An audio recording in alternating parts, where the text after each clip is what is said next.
Hi, my name is Madison. Please excuse me not dressing up much. I guess I'm a homeless bum at heart. Not really, but I don't really care too much about my image. I look fine. Anyway, what are some of you guys' favorite comedians?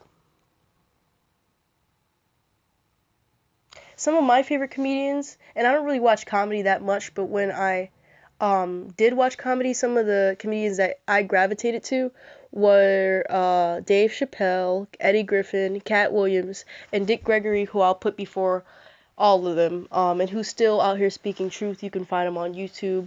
Just type in Dick Gregory 2016, 2017, whatever it be. But I like I like comedy with truth in it, and that's the reason why I admire these comedians so much.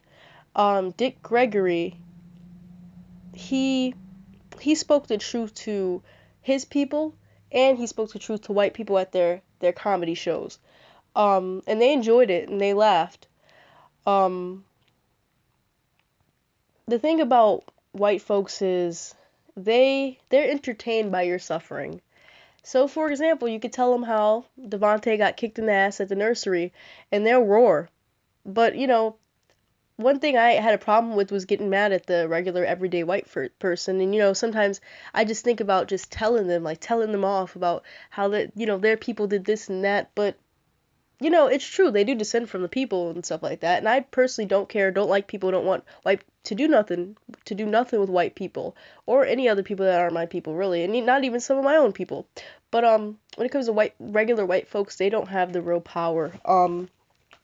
The real white folks with power are the ones behind the scenes who you can't see, the ones who make the secret ingredients for these restaurant for the stuff in these restaurants that we love so much and these certain foods. Like, do any of you guys know what's in Doritos? Does anyone? Doritos? Yeah, so that's what I mean. And they're also, they're the white folks behind Katrina and them. Wait. Some of the stuff I'm saying may be labeled as conspiracy theories, but I just want to address, you guys all know that conspiracy theories are real, right? And some conspiracy theories have actually been proven to be true. Like, for example, the infamous Tuskegee syphilis treatment experiment.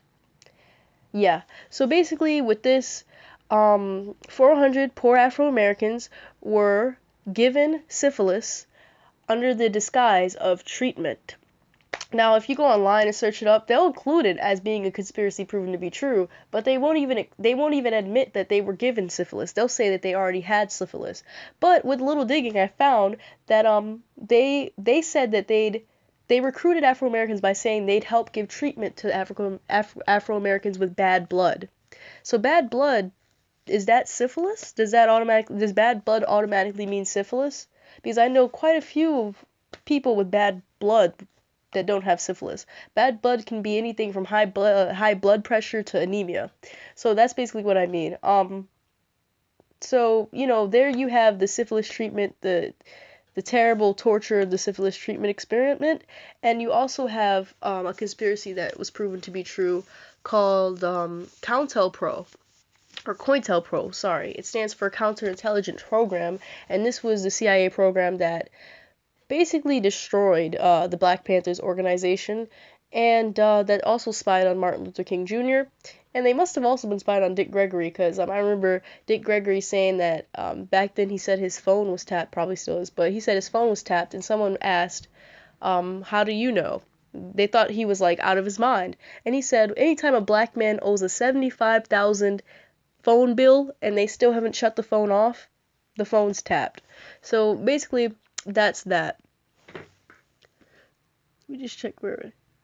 And so Cat Williams has a conspiracy theory comedy show tour thing going on, and he's this is why I like Cat Williams. First of all, look at his show. The thing is called Conspiracy. He's aware. While white people and ignorant people may listen to him thinking that it's purely about entertainment, we, the ones who were oppressed and literally deliberately targeted. It's not just about oppressed, we are literally targeted and harmed and destroyed. There's just so many things. So we need to really be paying attention to this stuff. White folks and other people, they may not really care, but we definitely have to. We have no reason to trust the government. But when we listen to him, we have to really see the messages in there.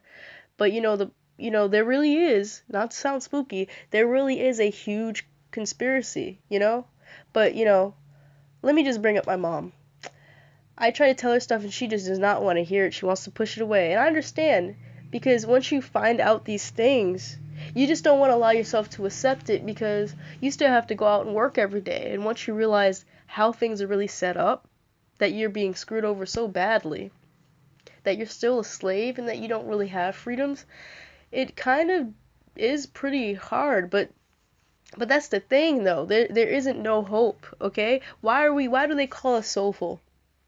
Because we are full of soul. We are spiritual beings, which means we have something that isn't, it may not be seen directly, but we know it's there. You know what I mean? So that's how this whole thing works. There's things that we can't see, but that exist. So that's why we need to be paying attention to this stuff. But the problem is, it's easier for us to laugh at these things than to accept them and to realize them and understand them as truth. And this is why we, the people, will continue to be seen as dumb, deaf, and blind test subjects to be used however they want to use us. Because we choose to remain dumb and blind. And that's how I'm gonna end it for now. Wasn't really as funny as I want. This is my first little comedy sketch, but I hope that you can enjoy it. Thanks.